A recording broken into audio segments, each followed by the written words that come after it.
Well, good afternoon, everyone. We have about an hour together to ask a very dynamic question, which is how can leaders bring about lasting transformation in African agriculture and food security? This question is critical not only for Africa, but for the world. It was declared a couple of years ago that we are in a post-surplus world. That means that we're in a very tight situation in global food markets while we're facing increased demand and the prediction that by 2050 the world will need 50% more food. This leads me to the conclusion that the world cannot feed itself without the African farmer, and the potential and the opportunity is really quite ripe now for transformation and partnerships on agriculture with Africa. Let us remember, as I often point out, that tomorrow 1 billion people in the world will wake up and not know how to fill even this one cup with food. So 1 out of 7 people on earth. And let us also remember that everyone has to eat. So the fundamentals of this opportunity are very clear, and also the compelling nature for all of humanity. The fact is that 60% of the potential for increased agricultural production in the world is in Africa. And so we will explore this issue. I will give just a brief report from the Grow Africa Day held yesterday at the African Union. This is a dynamic partnership that was launched in discussions throughout Africa, but really bringing together a multi-stakeholder platform of the African Unions, the nations of Africa. 7 nations in particular have really led this: business leaders, entrepreneurs, international organizations, farmers, civil society, to really problem solve in a dynamic way and to explore the issues that are blocking the potential for the growth and the including of the African farmer in these opportunities. So one goal that was really explored yesterday is how do we nurture partnerships and an enabling environment for financing for Africa's economic and agricultural transformation. And the principles that this partnership has put forward, Grow Africa, are very clear, that it's African-led and African-owned, particularly through CADAP, which has helped nations develop investment plans and NEPAD, that it be multi-stakeholder, that it be market-based, that it be sustainable, and that it be transparent, and that it be agile and non-bureaucratic. And so yesterday we were honored with the presence of the 2 heads of state here and also President Kagame of Rwanda. We had the chairperson of the African Union, over 60 companies there, 7 nations presenting plans of action, and we had to turn away over 100 people who wanted to come to this. Next week, this will be brought up by the G8. I don't know if Raj Shah is here, but we'll hear a little bit of that if he is. And really put forward as a new way to work together to see these visions realized. I will now turn to our very distinguished panel, and first to Prime Minister Meles Zenawi of Ethiopia, our host here. You have seen quite a transformation in the agriculture of Ethiopia. In fact, I think you had the highest production ever last year, even despite very severe weather conditions. What are the keys that have enabled that to happen, and what's your vision going forward? Well, as everyone knows, more than 70% of the population of Africa and something close to 85% of the population in Ethiopia live in the rural areas based on subsistence, smallholder agriculture. So the key to food security, to economic development, social and political stability is the transformation of small-scale farming, smallholder farming. our focus has been on small-scale transformation of small-scale farming. The African Union has set a benchmark of about 10% of budget of each country to be allocated to agriculture. We've done a bit better. We allocate something like 16% of our budget for agricultural development. We provided extensive extension service, developed our rural infrastructure, started overhauling our marketing network, and input markets. And as a result, we're beginning to see results. The results vary from region to region in our country. The outcome has not been as spectacular in the pastoralist areas, and so we have had to develop a special program for the pastoralist areas. But in the other areas, the outcome has been quite good. So that's one of the legs of our transformation strategy for agriculture. The other one is the involvement of the private sector, both in terms of investment in intensive agriculture, horticulture, flowers, and also extensive farming. We have attracted quite a sizable number of companies into the flower industry, for example, in Ethiopia. These farms create jobs. It's difficult to have one family living on 1 hectare of land. But the flower farm would employ about 20 people per hectare. So it's more intensive than smallholder farmers. So we have had quite a bit of that, and that's had very positive results. We have also had investments in large-scale farming. A while ago, the Minister of Agriculture of Saudi Arabia was here with a big delegation of Saudi investors interested in investment in agriculture. So we have had Saudi investment in large-scale farming, Indian investment in large-scale farming, and others. So these two legs combined and helping each other, they do not need to develop in parallel. They can help each other. I'll give you 1 or 2 examples. PepsiCo, together with your former institution, the World Food Program, have invested in the processing of our chickpeas to provide supplementary feeding for food insecure people. I believe this is the one that you have produced. And we hope to export this to drought and emergency affected areas instead of raw chickpea being exported abroad. Diageo, one of the breweries, was recently invested in Ethiopia, is working with small-scale farmers to produce malt for their breweries and process the product of small-scale farmers to add value. We are also working on adding value to our sesame. And so the large private sector and the small-holder farmers can move not only in parallel, but can intersect where it makes sense. The large private sector can add value and create opportunities for the small-scale farmer. These are the approaches that we have chosen for our agricultural transformation program. Well, that commitment with the 16% and also the reaching out to partners has really evidenced some big results. President Kikwete, I was very impressed with the tone set by the heads of state yesterday, and the 7 nations, the ministers, finance minister, agricultural ministers, they were clear. Grow Africa is not a talk shop. It's not a bureaucracy shop. It's a roll up the sleeves, problem solving, get down to business, transformation shop. You have seen some of that dynamism really changing the face of poverty in Tanzania. Can you talk about how you're doing that? Well, I don't know if there is anything more that we can say than what I said yesterday. Well, of course, as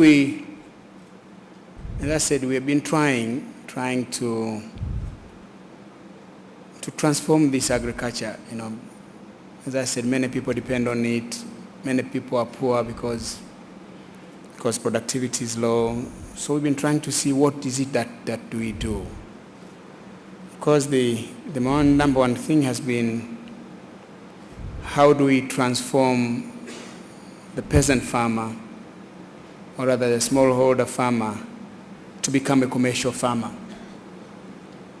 Not necessarily with grand scale, but increase productivity so that he moves from subsistence, he generates a surplus, and this surplus makes him improve his living, but also at the same time ensure food security. But we're talking of very poor farmers. If you want them to have access to modern scientific science and technology in agricultural production and animal husbandry, they cannot afford it.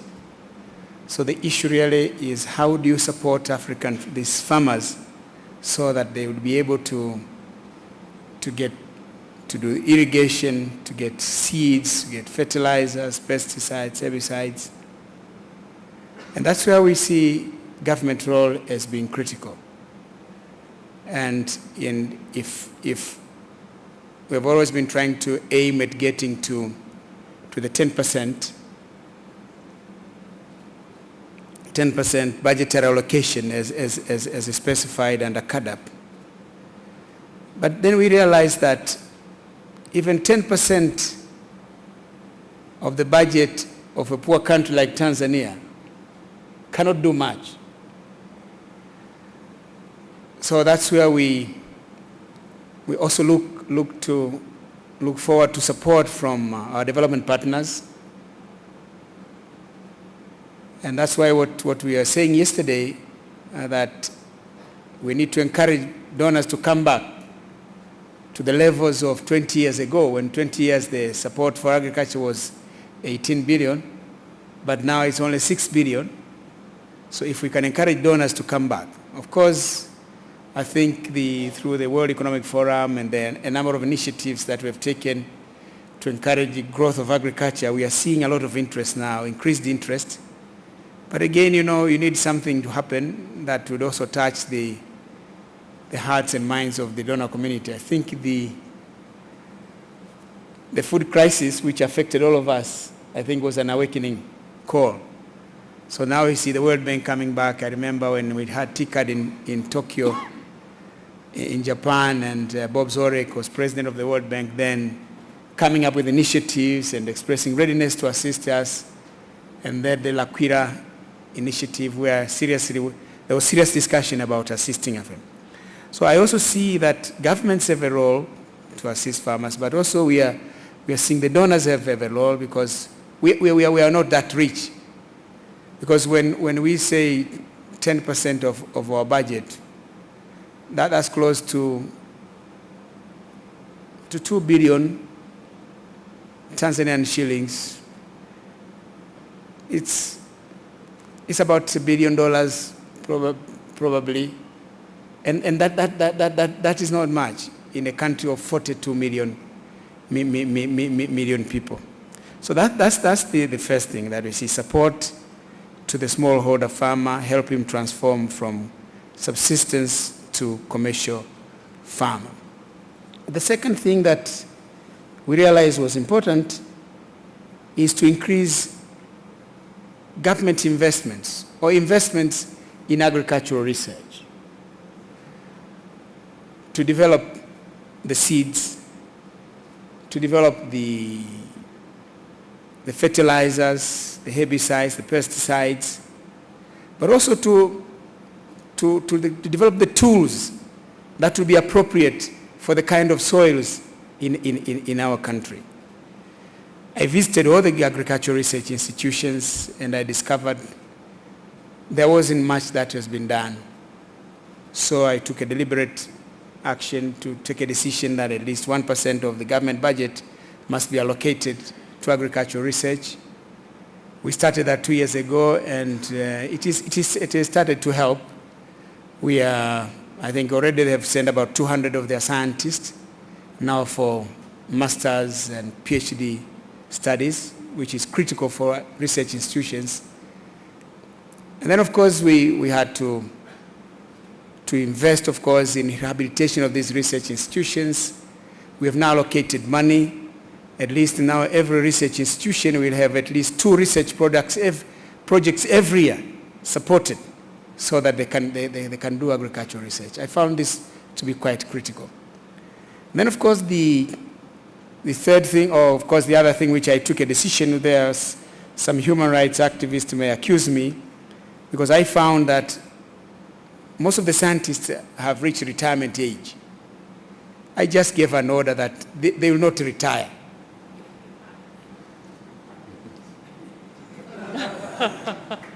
That I said retirement is a luxury for you. Until the time when you get too old, you mix research for cashew nuts, the genes for cashew nut and maize, you start mixing, then we said, okay, fine, go and take care of grandchildren. But because, we don't have enough scientists. Not enough scientists, and those who are there have reached retirement age.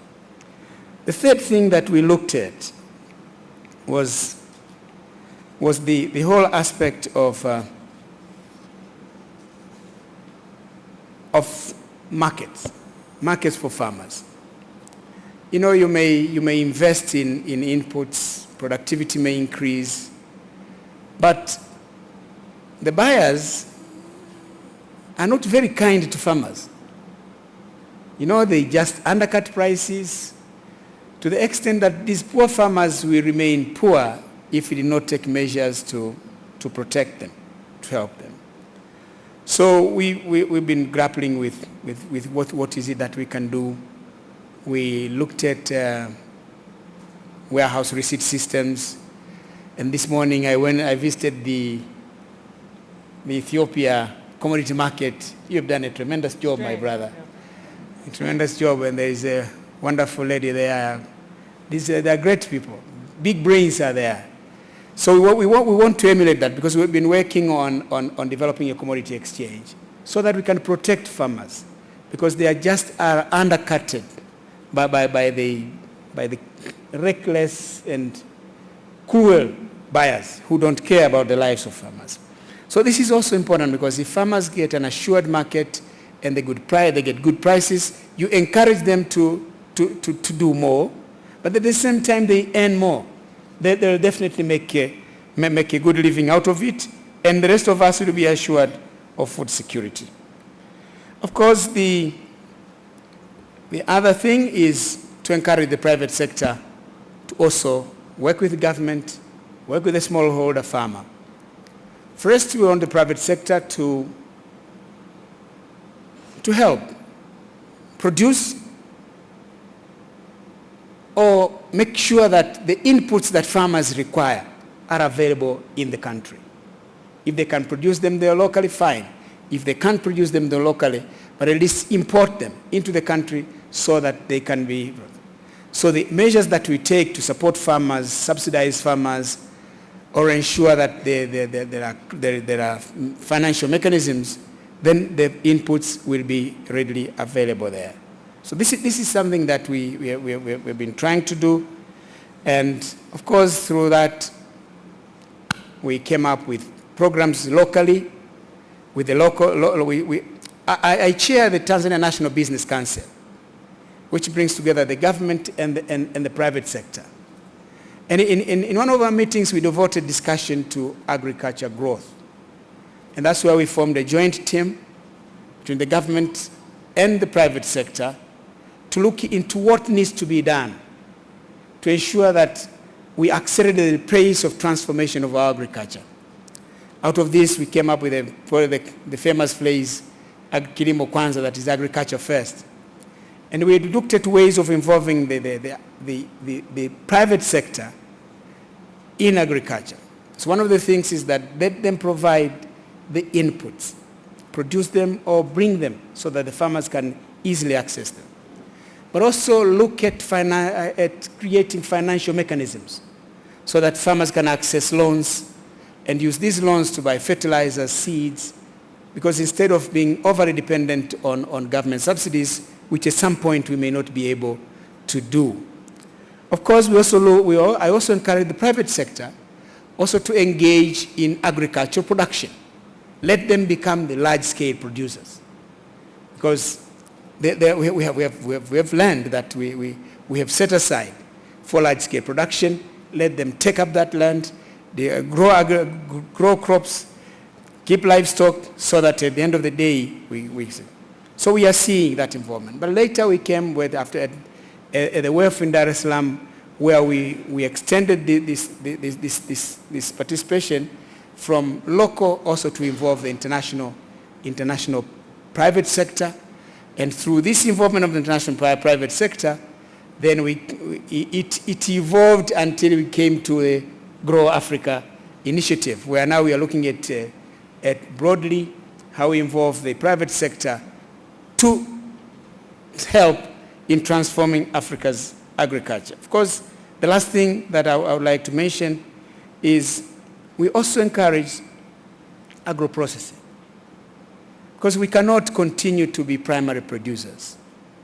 We grow mangoes for export, and people make juice concentrate and then export the juice for us to consume. Why shouldn't we do that? The whole value chain, complete the whole process, and then just export the juice. Why should we export cotton and then buy cotton shirts from Britain or from China? And people say that a kilo of cotton produces 2 shirts. So why should we export all these jobs? Why should we export all this value? Why can't we get to the process where we have the cotton and produce our own? So we are looking at and this again is where we also want to see the private sector also involved. Establish the agro-processing industries locally so that we complete them. Of course, there are functions of the government to also look at infrastructure support and all other support to the agriculture sector. So what I'm saying is, I believe these are some of the things that we've been doing, and hopefully if we will be able to implement our objectives, I'm sure the African agriculture in Tanzania will be transformed. The smallholder farmer will become more prosperous, will become a commercial farmer, production will increase, we'll have more food. Of course, incomes of farmers will increase, and therefore they will have helped in alleviating poverty, and also will produce the food for the rest of the world. Well, sorry, I spoke at great length, but we wanted me to share what we have been doing. This is what, in a nutshell, we've been trying to do in the country. Well, thank you, and quite a hopeful message, but quite an urgent message. After this first round of comments, we're going to go to the floor. We'll take about 5 questions, come back to the panel, and hopefully, and Bob Geldorf, I'm going to go to you first, if you don't mind. You've been studying this for a long time, so I want to hear what you think about the next stages. Dr. Balghunaim, your leadership during the food crisis in 2008 was very vital to ensuring that we saw the alleviation of suffering around the world. The King stepped in to ensure 2 billion meals were sent to people in need, but also Saudi Arabia really put its weight behind long-term solutions. You've been visiting Africa. Let's look to the future, and do you see a potential for win-win partnerships between Africa and Saudi Arabia, and what do you see as the next steps in that? And again, thank you for your leadership during that most difficult time. Thank you very much, Josette, for your kind words, and I can also assure you that the custodian of the 2 holy mosques, King Abdalla, appreciated very much your personal effort and your pivotal role in your previous capacity in the World Food Programme, and your novel approaches to fighting poverty. And I can assure you he still appreciates your world-renowned Red Cup next to you. Thank you very much, Josette.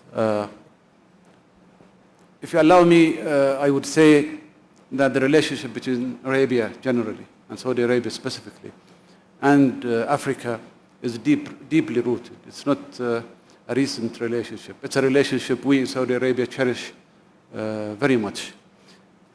I think that there were mechanisms that happened in Saudi Arabia, whereby a decision has been taken by the government to give priority to water security over food security of local production.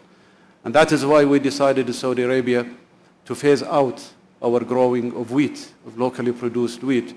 So by 2016, the government will not buy locally produced wheat. We did this at a time when there is high spikes of food prices. In this sense, His Majesty King Abdullah decided to take an initiative to encourage the private sector to go out globally and participate in increasing food production globally. Now, what we noticed also is that everybody knows so many books and reports have been written about Africa and the potential, the huge potential in Africa. What has become very clear to everybody now is that there is a consensus in the African leadership. It is very clear now that African leadership has a clear vision that agriculture is probably the most important vehicle for development in Africa. We in Saudi Arabia share this vision, and we offer our partnership on an equal basis, and we will be very happy and proud to be partners with Africa in the development of Africa. This will bring prosperity, hopefully, to Africa, and will also help us in Saudi Arabia to protect our food security. Thank you. Thank you very much. And your attendance, all three of these leaders at the Grow Africa session yesterday was very vital. Zein Abdalla, Pepsi is all about supply chains. It's probably more relevant to ask, is there any place in Africa where you're not running supply chains? And I know you work through a lot of local suppliers, local bottlers. What works and what doesn't? And what types of improvements would you like to see to increase business in Africa? Thanks, Josette. I think I'll just start off by saying, as you know, one of the largest food and beverage companies in the world, and on behalf of the multinational food and beverage industry, that getting agriculture right in Africa is crucial. It's crucial on many levels. I mean, first of all, you know, it's the most important ingredient in what we make is agricultural products. It drives the cost and quality of our operations. So Africa really engaging in the global supply chain on agricultural products is critical to us. The second reason, obviously, Africa with its very fast economic growth is a very interesting consumer market for many multinational companies. And therefore being able to build their business models out through local agricultural supply chains is critical. But I would add a third that's quite often overlooked, which is that we fundamentally believe that if Africa comes into the agricultural supply chain, it will increase the nutritional value. Because there are many more diverse crops that can come from Africa compared to those intensively farmed in other parts of the world in terms of fruits, vegetables, and higher nutritional component products. The key to success, though, as we look at supply chains across the world, and this is both challenging and particularly true for Africa, is to address the value chain holistically. It's not to look at single components of it, like how can you improve seeds or how can you improve production, but you have to go from seed to marketplace. And we fundamentally believe that if you do that and you actually start with a marketplace, you solve for it in a more transformational way than just improving the efficiency component by component. So start with the marketplace, work your way back through to the seed, but address every chain. You know, what is your production capacity? What are your yields? What's your harvesting regime? Storage capability? How do you process? How do you add value to that product in the local community? And how do you actually get it into consumers' hands? You have to solve for all of those things to drive a transformational approach. And we believe that if you do that, that's where you add the most economic value, both in total, but perhaps most importantly, how you add the most economic value locally. And again, that's of primary interest to companies because building out the domestic market is critical because it builds out the consumer base. I think the second thing I'd turn my attention to as we look at supply chains is it's very important as we look at Africa that we both engage, integrate, and win with the smallholder farmer. You know, that is going to be the magic of this, is how do we, I think Mr. Annan referred to it in the morning, drive an AND game, not just bring or look to large-scale solutions, but make sure that the smallholder farmer is engaged. Because again, building economic wealth in the local communities adds to the prosperity. And again, builds out the consumer base. I'd just like to touch very briefly on the product that Prime Minister Melez showed, which although a different nature, it's a relief feeding product. Actually, this product breaks some of the old paradigms of we can only rely on Africa for the ingredient, but we then have to ship that thousands of kilometers to be processed into a finished product. That product is produced holistically here in Ethiopia, starting with indigenous chickpeas, right the way through to the product that's used in the feeding program. That was done in partnership between ourselves, USAID, the World Food Program, the government of Ethiopia, very importantly, and of course the farming community of Ethiopia. But it is transformational, and I hope that really sets the pace for how these products are going to be produced in the future, and that Africa really solves its own problems and delivers its own supply chain on these products. The final thing I'd just say is that if we're going to engage the smallholder farmer and win with a smallholder farmer, then capacity in the agricultural system from a skills and capability building point of view is crucial. Because we're talking about not just reaching a handful of farms, not even tens of thousands of farmers, but literally hundreds of thousands of farmers. And one of the initiatives that we're looking at now in partnership with Stellenbosch University and with 2 universities here in Ethiopia is how do we get an agricultural education program off the ground that really builds much more focus and much more accelerated skills and capability building in the agricultural sphere. Because I think that will also help address a couple of other issues that I've heard talked a lot about, which is the gender diversity. How do we include much more women in the solution of this equation? Again, we can do that through this educational program. And secondly, how do we engage youth? Because again, through the education program, we can ensure that youth are engaged in thinking through the solutions across the whole value chain. So those would be the thoughts from a PepsiCo perspective. Excellent. Zein, I know that your father was a farmer in Sudan. I know Barry's father was a farmer in Brazil. We may have other farming families here, but Dyborn, Chibonga, you're the only one representing the voice of the farmer here today. We know you're based in Malawi, but probably many of the lessons you've learned about how smallholder farmers can be competitive apply even more broadly. But let me ask you this, because I've heard in hundreds of meetings that smallholders can't be competitive. So can you take that on? Thank you so much. The fact that I'm here representing smallholder farmers, sharing the platform with such distinguished people, means that smallholder farmers can make a difference.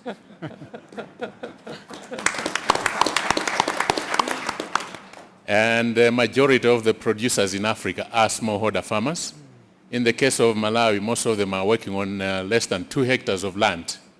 And the miracle that we've been speaking about in Malawi has not been from the big estates. It has been from the same smallholder farmers producing enough maize not only to feed ourselves, but also to feed the neighboring countries in time of their need.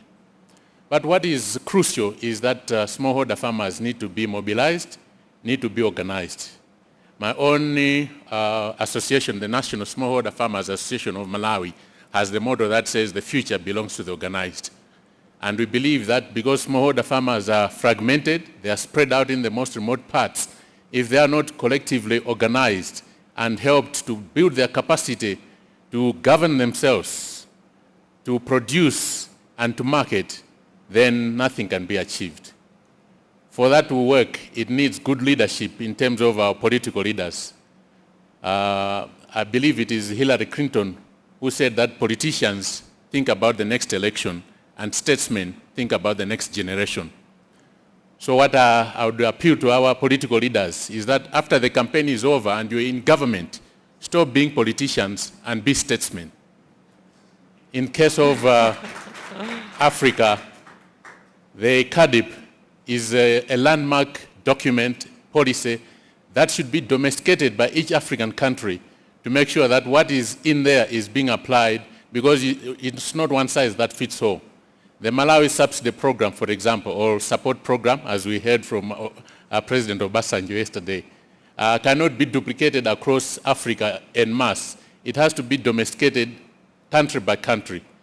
And if countries are really meeting the minimum of 10% in agriculture, then they will help smallholder farmers to be able to produce not only for themselves but for the market. What is crucial is that the research and development that is being done, the insurance products that are being worked out, the financing, and so on, cannot be done to individual smallholder farmers. They need to be done to a collective of smallholder farmers, whether they're in clubs, whether they're in associations, whether they're cooperatives. I know in certain countries cooperatives have got a very bad name because of previous abuses and misuse of authority, but they need to be mobilized into collective action groups. In that way, they can be able to access inputs together, they get cheaper rates, they get transported to site, and so on. So smallholder farmers are a productive entity that is a sleeping giant in Africa. That sleeping giant needs to be woken up and can only be done through mobilization into collective action groups. Thank you. Excellent, thank you.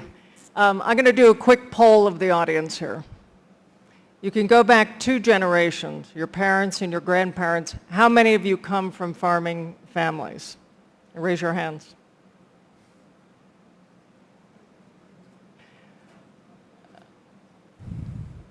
Now you can go back 2 generations. How many of you have an active story of hunger in your family history over the past 2 generations?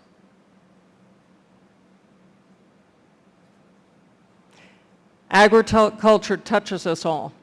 Absolutely. And Dyborn, you have, let me ask, how many of you believe smallholder farmers can be competitive and that any model should look at including them in the future of progress for Africa? Okay, very convincing, and you get 2 votes there. Okay, Barry Marttin, all of this requires money. And more often than I hear that smallholders can't be competitive, but we've just laid that to rest here, I hear farmers are too risky to invest in. But Rabobank has done extensive business. So why do you see it differently? And what are you doing differently? And how can we be sure that the massive amounts of finance, not a step change, but a paradigm change in financing for Africa's farmers can happen? Well, thank you. First, I would like to say that yesterday, the ones that didn't go to the Grow Africa Summit really missed something. It was great. And it's a change, really a change. So also thanking the leaders to be there. Why rural financing? I'm already 20 years in rural financing. And I have to tell you, in rural financing, I only lost money with big projects, with big companies. I've never lost. Our losses on a global basis, we do this in more than 20 countries as Rabobank. We actually don't lose money with medium-sized and small farmers. We lose with the big projects, with the very pharaonic projects. Why Rabobank is in this space? We actually are a cooperative bank. Our founders, 110 years ago, they were farmers. And still Rabobank is run by the farmers in the Netherlands. You have to imagine, 110 years ago, Europe had famine. So that's why I raised my hand. My parents went to Brazil because they had nothing to eat. So you have to imagine that we really know what it takes to bring the farming community into, I would say, successful production. Actually, it starts with the proper financing of the whole supply chain. It's not only the financing of a farmer, of a smallholder, of a medium, of a commercial farmer. If any part of the supply chain doesn't get the proper financing, the whole thing breaks. If you cannot finance after you have produced, you have the record production, you don't have any place where to store it. Storage, you can have the best maize production, but the only ones having a party are the rats because you don't have place to store it. It's just the issue. So the whole supply chain has to be properly financed. How do you properly finance the supply chain? Actually, in my view, and the view of Rabobank, it starts with having a proper financial framework in your country. A financial framework starts, you have to develop a proper transactional banking structure. Well, Africa is doing a great job, especially through the mobile banking. You do have to develop a strong savings business, open up branches, teach people how to do savings. Once you have the savings, you can do the proper financing of the supply chain. And the last, and I think it's the most important, you have to make people not only literate about how they do their cropping, but you also have to teach people, farmers, how to be literate about their financing. You have to show everybody in supply chain and the farmers what is a budget, what is cash flow, what is long-term financing, what is short-term financing, and how to deal with that. And that is what I mean by proper financing. And that's actually the commitment which we have as Rabobank in coming to Africa and under the Grow Africa project to do this proper financing of the whole supply chain. Let me also add one more thing. I am very happy to hear about the organization. The reason why we see on a global basis small farmers actually being extremely productive and extremely successful is that they organize themselves. Look, it's clear that if you only have 1 hectare and you need to buy a tractor or a very big irrigation system, it's not going to work. But if you come together in a cooperative, and the cooperative can get the skills, the financing skills, and also the financial management skills to organize around that technology, it's going to be successful. We have seen that globally. So I would like to take away the myth that small farmers are risky. What's risky is not knowing what you're doing. Your organization has to know that farming has good years and that farming has bad years. It's unpredictable. It's just unpredictable. You know, you can have 8 tons production one year and you have 2 tons production the next year. You could have 3 tons. It's just unpredictable. So proper financing, the right schemes to understanding that you will have a good year one year, a bad year the next one, and be ready for it. So you have to have equity in there and you have to look at it. So that would be my message. It's just you have to understand it. You have to do the right thing and you have to give people the knowledge what is financing about, the knowledge of money. Money is very emotional, but money is also very rational. Thank you. I'm going to do another snap poll. How many in the room feel that within the next 50 years, Africa, sub-Saharan Africa, can be a net exporter of food? Wow. Except that I would change that, not 50 years, but 20 years. I'm going to work down. I'm going to work down here. We're going to work down and see how many we lose. 20 years? Some countries. In aggregate? Yes. Some countries. Okay. 10 years? I would think of 10 years. 10 years is possible. Should I stop there? Yeah. Fair enough, okay. Sir Geldorf, you've been at the hunger issue. You inspired me. What's on your mind today? And we're going to go to 5 questions, hopefully about a minute each, because we have a half an hour. Amazing. And we'll keep coming back. And Eleni, we have to hear from you at some point. Do we have a mic here? Thanks, Josette.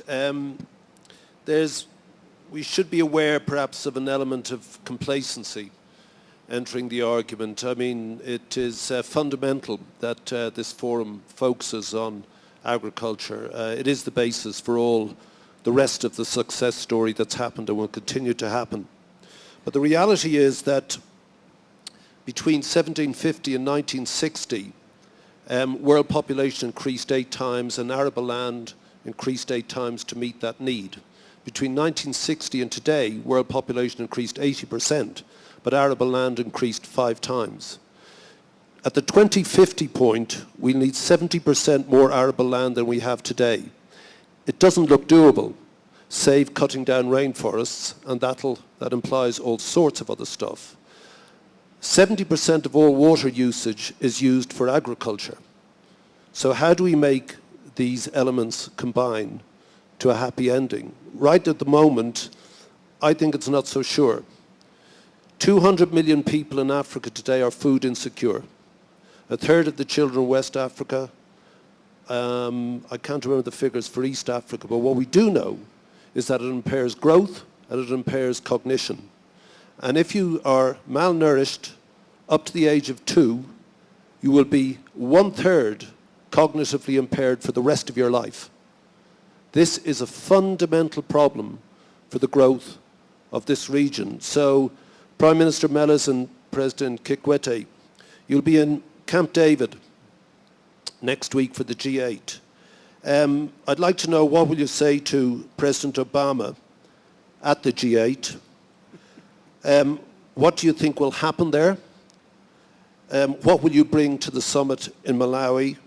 And what is your judgment on the promises made on agriculture 3 years ago at L'Aquila? Thank you. And that's 4 questions, and very good ones. Let's take a few more, and then we'll go back to our leaders and to the panel here. Sir, and if you could identify yourself.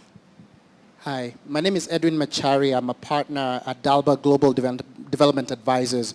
We're a strategy consulting firm. My question actually goes to everybody on the panel, including you, Josette. Every transformative idea was at some point a crazy idea, was at some point something that somebody thought was too radical, no way it could happen.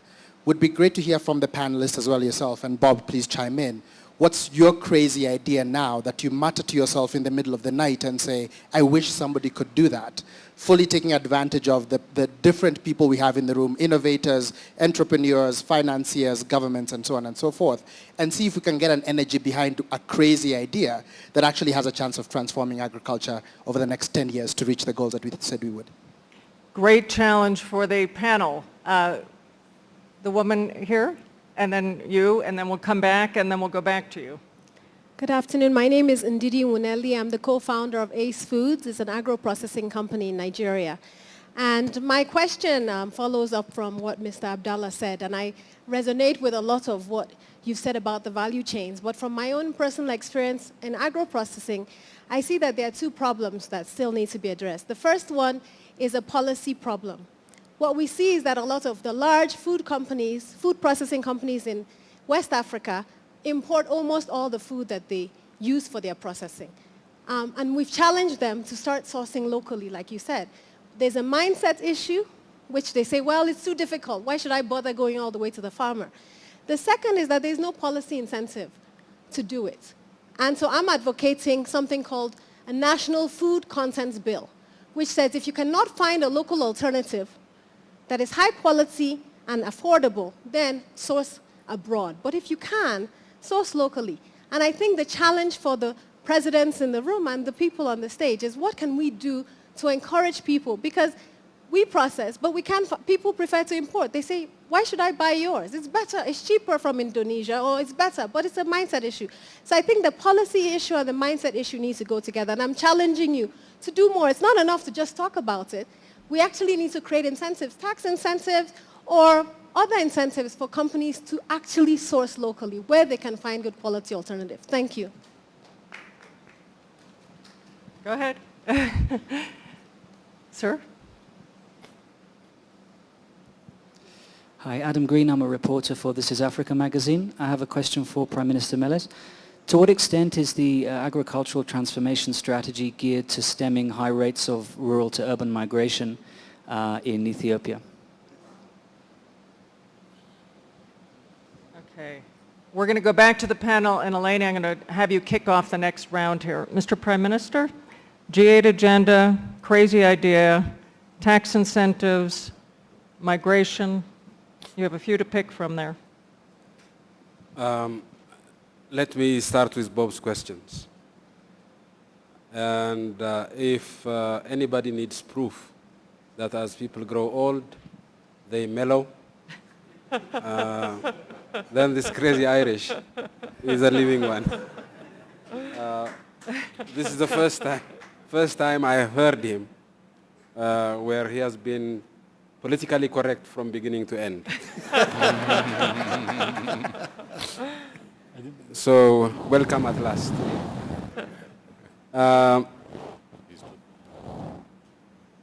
$20 billion were promised in L'Aquila in terms of cash. And the G8 also promised to base their development efforts in agriculture in Africa on Africa's own program, the CADAP.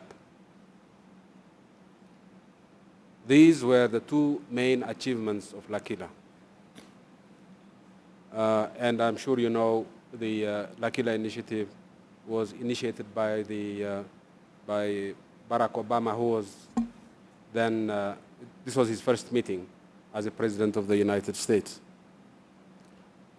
So, which one of these promises have been kept, and to what extent? Understandably, the $20 billion has not appeared. I think we are in the range of maybe 25–30% in terms of new additional money. And that, by international standards, is not really bad. So I would take that as half partially achieved. The most important departure of the Lakila initiative has been that whatever money was made available on the basis of CAADP. Each country was expected to develop its so-called CAADP compact, and the funding would come on the basis of that compact. So that's the new thing about this Lakila initiative. Now, what do we expect at Camp David? 2 or 3 things. First, to bring in the private sector into agriculture, but to do so on terms of the small-scale farmer. It's not just these village traders who can be very vicious. Some large-scale farms, as part of their supply chain, can have a long-term stunting effect on the small-scale farmer unless it's properly managed. And I'm very happy that the small-scale farmers representative in this panel has raised a taboo issue. Taboo from the point of view of policy orthodoxy that's been imposed on this continent. And that is the farmers should not be organized. If they are organized, there will be chaos. So let the private sector do the aggregation of products from small-scale farmer, the distribution of everything to small-scale farmer. That, of course, is, I will not use one of your choice words, but that, I think, is inaccurate. There have been disasters related to farmers' associations, cooperatives, and so on. But there have been disasters in everything, including in drinking Pepsi, for that matter. So when you overdo it or misuse it, everything, including medicine, can be bad. But that does not mean you don't take medicine. It means that you take it properly and you learn the lessons. So I hope that in Washington, together with the G8, we will be able to define a compact with the private sector and the public sector for foreign private sector to come in and invest in Africa in a responsible manner, environmentally responsible, socially responsible, and engaging with the small-scale farmer on the basis and terms of the small-scale farmer, including his right to organize, her right to organize. That is one of my hopes.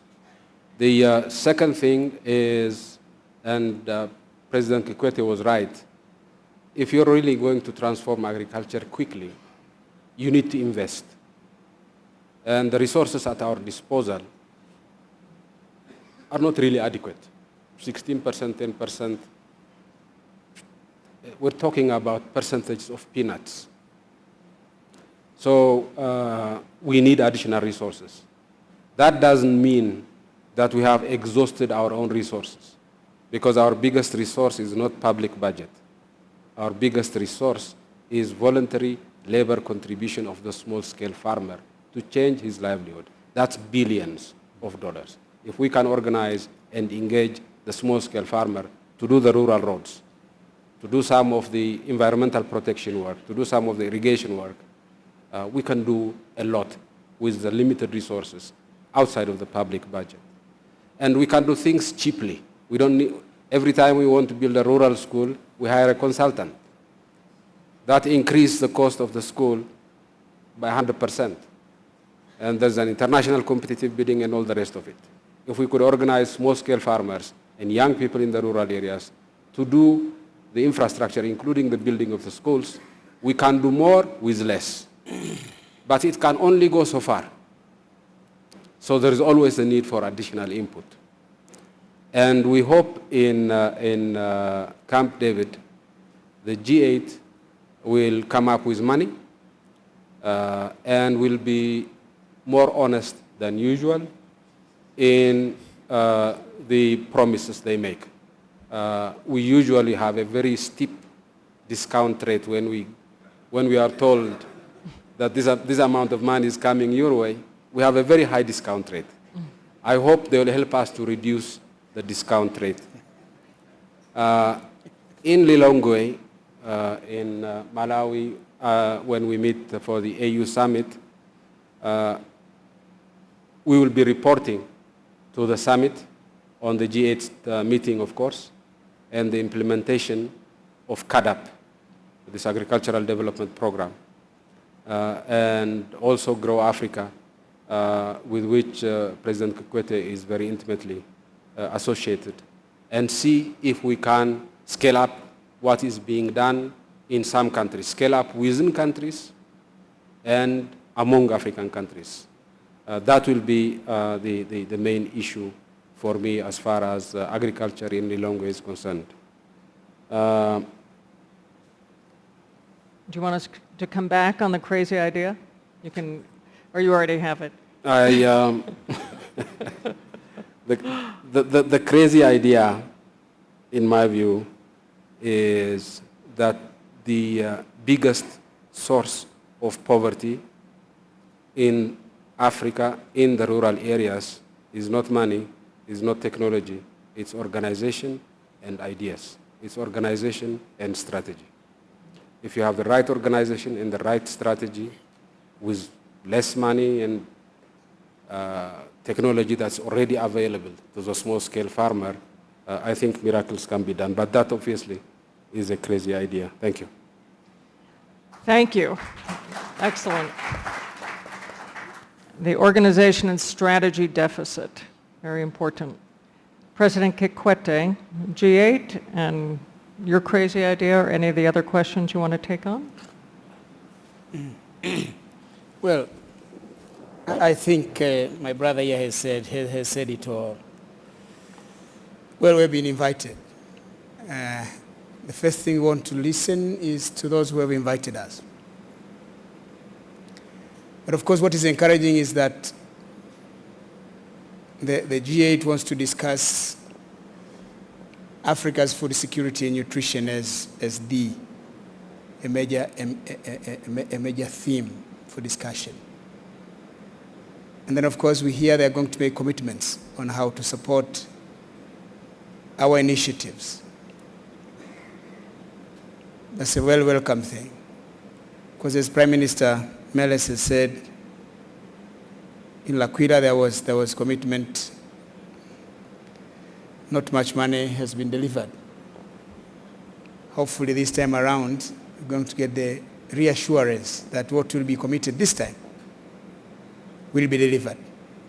Because if that is done, then it complements our efforts. As Prime Minister Meles has said, we can't do much. We can't do everything because of so many competing needs. And as such, with meager resources, you have to share them for education, for health, even for health, maternal health, HIV, AIDS, tuberculosis, other non-communicable diseases, rural infrastructure, the road in the main infrastructure, the railways, the airports, the ports.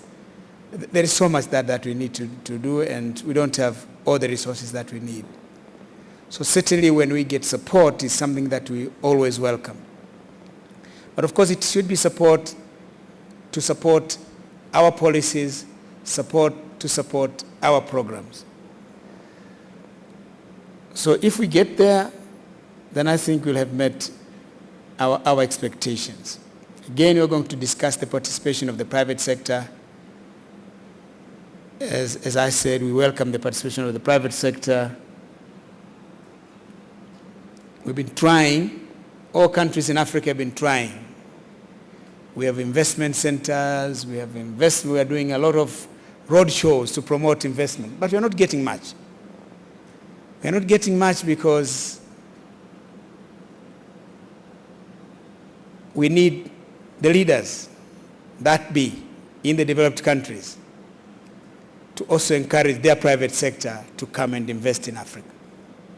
So at this meeting, if all the leaders of the G8 are going to pronounce themselves that we encourage you to go and invest in Africa, work with African leaders, work with African peasants, work with African people to develop agriculture, I'm sure we're going to get a more positive response than myself or Prime Minister Meles going to Chicago or Minnesota, addressing the agricultural community there.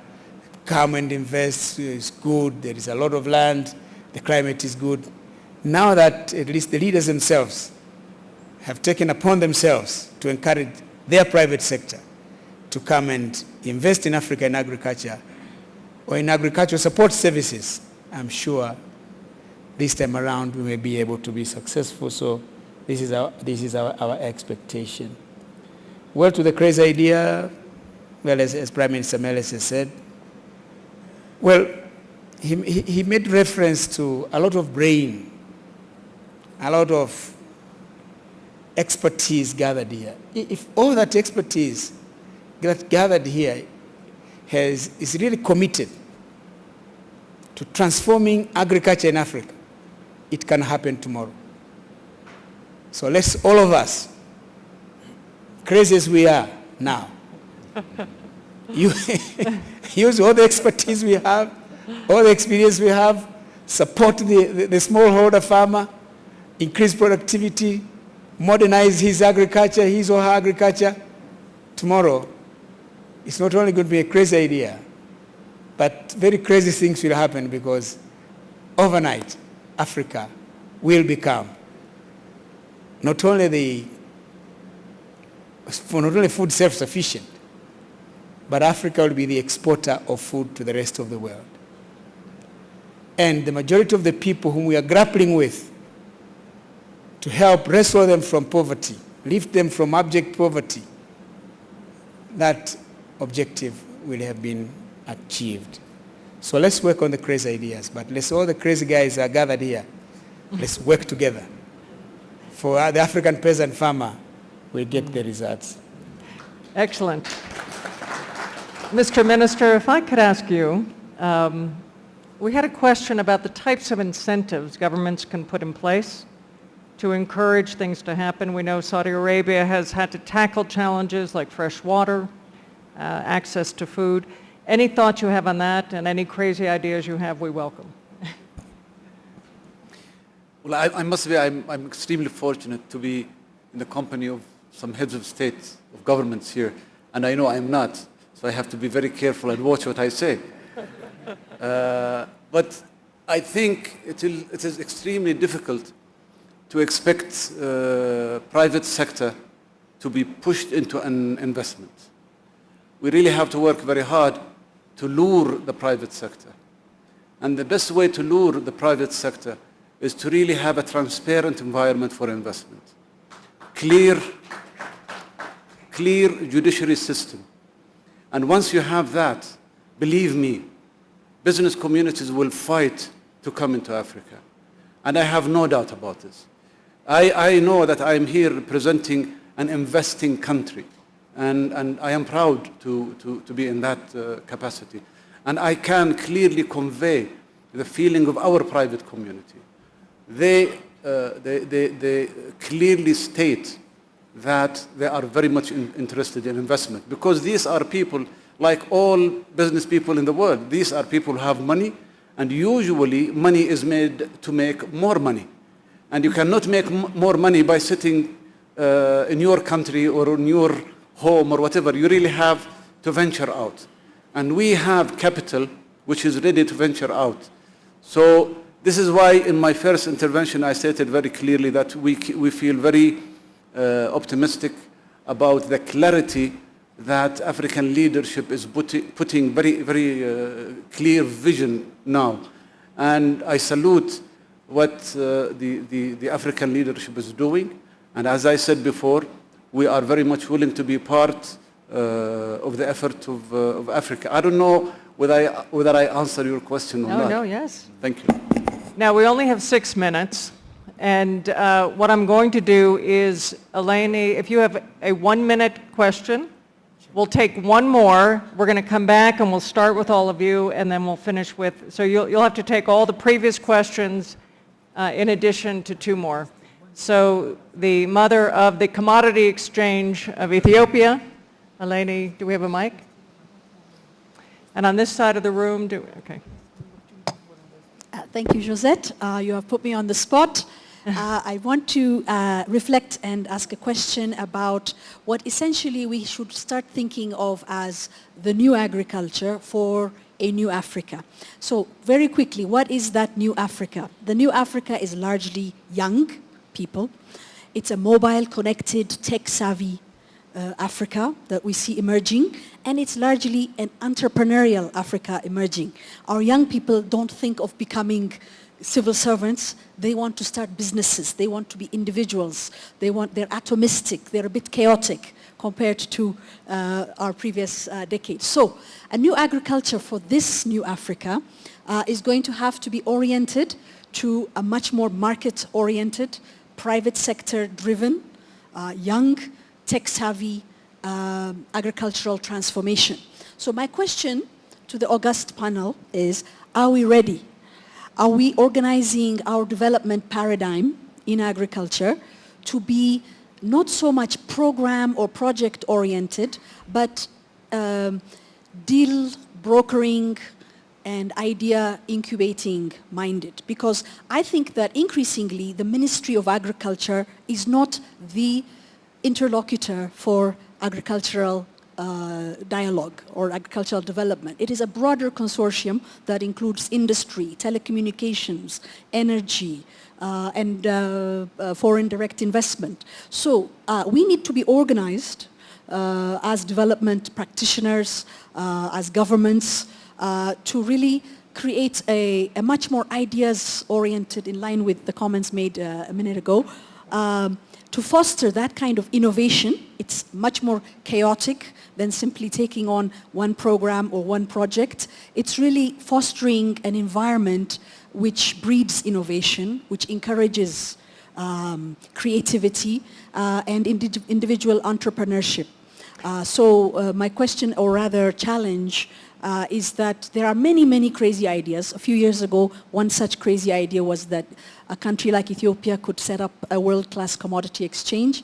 I believe there are thousands of better ideas in the minds of young Africans all over this continent that will transform the continent. So are we ready to let that chaotic process of incubated ideas foster and grow? Thank you. Excellent, thank you. And a short question here. Identify yourself. Thank you very much. My name is Tamrat, and I am... We can't hear. My name is Tamrat, and I'm an editor for a local paper called Fortune. And my question will be to the two heads of state, and forgive me if I'm not going to ask a crazy question. The question is, we see a lot more an increasing enthusiasm by international investors to come and invest in Africa and in agriculture. And I'm wondering to what you attribute this increased interest by international investors that have been shying away from Africa for so long. There are two hypotheses. One is that the situation in Africa is improving in terms of political governance, political stability. But on the other hand, there is this thinking that due to pressure on global population and food insecurity, countries like Saudi Arabia and India, China, Turkey are pushed more and more to find fertile ground particularly in Africa. And to which do you attribute? And if you have something else, I'd be happy to hear that. But most importantly, there is a growing resentment in Africa, which is by African homegrown private sector, that African governments are not giving as much incentive and attention for investment by indigenous domestic African investment because they're being perceived that they're giving a lot more advantage to foreign companies at the expense of local companies. Thank you. Thank you. So, very good question, and that Grow Africa platform has many African businesses, very key, that African entrepreneurs and businesses are very central to all of this. Zein, we're going to start with you. We'll go through and then come back to our leaders of government to speak of this. So, okay, well, two quick thoughts. One on the innovation and youth engagement. To be honest, I think you largely actually answered the question you posed, which is how do you think holistically? So go across every aspect where you can add value in the chain, take a very entrepreneurial mindset to it. The thing I'd add to what you said, though, is engage the educational establishments. I mean, we really do need PhD, we need MBA programs, really scientific programs that can assist in creating the right framework for this. And we need much, much more capacity in that if we're going to culturally transform some of the traditional paradigms. The second thing, just for pure interest, I'd love to launch a crazy idea. This one is because I'm an engineer by training, so I'll take a much more practical, sort of technical idea. And it came to me, a phone call I got from my younger brother who'd just come back from South Sudan, and he was telling me how much, because we both love mangoes, and he was saying that he bought a big sack of mangoes for less than 50 cents. And it was because he just paid 50 cents to some kids to go and collect them from the trees because they were lying rotting on the ground. So my crazy idea is let's get a group of technical people together to develop a factory in the back of a lorry that can drive around these plantations and can actually process and store the fruit pulp and the nutrients in an aseptic, safe way. Now, it sounds crazy because how do you get the energy to it? How do you store it? How do you handle bulk? Because you have to compress. But if we can put a man on the moon, we can certainly put a fruit processing plant in the back of a lorry. And you know, if we can do that, Bob, I tell you, we don't need GMO and we don't need all of these things to improve output. All we need to do to get that 70% extra capacity is to stop the spoilage, and then in partnership with that, get African yields up to Asian yields up to European yields, and we really can feed the world. excellent. We're just about out of time. Dyborn? Thank you. In terms of policy, indeed, many African countries have policies that do not encourage domestic investment, and that needs to change. In terms of crazy ideas, two. One on regional integration. I have a crazy idea that in 5 years, the Cape to Cairo will become a reality. That I'll be able to leave Malawi and go to any part of Africa without having to apply 30 days in advance for you to get a visa. And to get to any part of Africa without having to go to Europe first before you go to a certain part of Africa. The second crazy idea is that the hand hoe, which is used in agriculture in Africa, will be declared within 5 years a weapon of mass migration. Our youth are leaving the countryside. They don't do agriculture because agriculture is back-breaking work by using that hand hoe. That the technologies that have been developed will actually be applied so that youth can be attracted to go into agriculture, and that our women can be released so that they can do more household work, nutrition for their families, and they can even engage in small-scale businesses because their time has been freed up instead of working from day to night in the fields. Thank you. Say it, Dyborn. Barry? So I only will tell crazy ideas. Let's say one crazy idea would be that all African countries will be part of Grow Africa. No? Mm-hmm. Yep. No, we only have 7 now, still a lot of room to go. And the second crazy idea is that within 10 years we have a lot of young female farmers driving their high-tech tractors, doing all their financing on their mobile phones, getting all the information from the stock exchange, and not negotiating a bag of corn, but negotiating with the supply chain for the one that pays her the most for every hectare. Well, I would just like to close with one crazy idea, which is that we end child stunting in our lifetime. We know how to do it. Children need micronutrients. They're all in this package. Ethiopian chickpeas, a few other ingredients, micronutrients. These protect the child's brain. And any base crop in Africa can be turned into a powered pack. You don't have to add water. You don't have to refrigerate it. Tastes great. Squeeze it in a kid's mouth. But African-based solutions to ensure that the brains and bodies of kids, these are business opportunities. We're not talking charity here. We're talking about opportunity to develop the next generation of food for Africa and agriculture. I'm sorry for taking the chair of the session prerogative to have the last word, but thank you. Thank you, our leaders, and thank you to the audience. Let's dream big. And I will just leave you with Einstein's statement that the definition of insanity is doing the same thing over and over again and expecting different results. So unless every day, that's my goal, we're doing things differently and urgently, we're going to get the same results, so let's act different. Thank you.